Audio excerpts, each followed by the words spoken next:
All right. So let's talk about spousal sponsorships. Now, in Canada, we have a certain kind of relationship that we recognize to be equal to a married relationship. I think that's a little bit different from the States. When I go to the States, before I was married, I was common law with my partner, and I would say, we're together as a family because we're common law. And the officer in the States would say, we don't recognize common law. In Canada, we recognize common law as, under the immigration law, people who have resided together in a conjugal relationship for at least 1 year. Okay. And so that's very important in both sides of the coin. The first one is you can sponsor each other, that you are together as a family. But also, if you are in a common law relationship, and it doesn't matter, how serious you think your relationship is, you have to state that you are in a common law relationship on your application forms when it asks you for your your marital status. Okay. And so it's the other situation when we're looking at spousal sponsorship is whether or not the sponsor, the Canadian or permanent resident who's sponsoring the person, is residing in Canada. If you're a permanent resident, you have to reside in Canada in order to sponsor your spouse. If you're not a permanent resident, you're a citizen, it is possible to submit the application to sponsor your spouse, even if you're not living in Canada. However, you have to provide evidence that you will be returning to Canada as soon as your spouse gets permanent residence. So the third question is, what do you do when you're waiting for permanent residence? If you were, a lot of times people, you want to move up to Canada right away. The spousal sponsorship can take around a year to process. So what do you do in the meantime, right? If you are applying from inside the country, you can apply for a work permit while waiting for your permanent residence.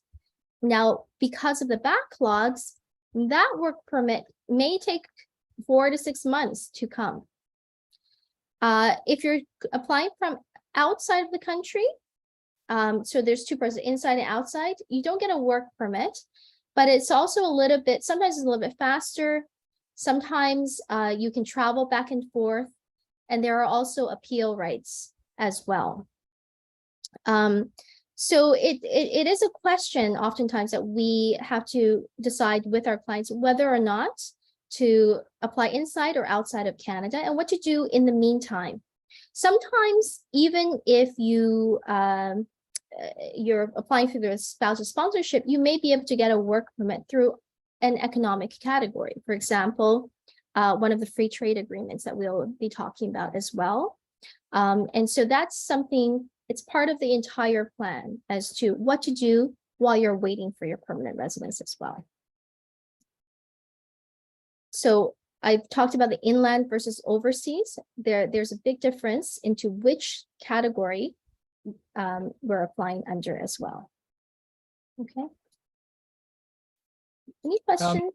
Yeah, just going back to that last slide, because most of the clients that we're seeing coming in to Victoria and Canada are often you might have individuals who have gone down there from Canada 20-25 years ago, and they're returning, and one of the individuals is both the US and Canadian citizen, and they're sponsoring their spouse. And they often know, well ahead of time that they're going to be retiring back to the island or to Canada. So yeah. If these couples know this, like how early should they be planning for this? Like if they knew within 5 to 10 years they're going to be retiring back to Canada and they need to do the spousal sponsorship, like how early would you get ready for that? So that's a really good question. A lot of it has to do with residency in Canada. So normally we want to start applying when we know that you're going to be the sponsor, the Canadian or permanent resident is going to be back in Canada in around a year's time.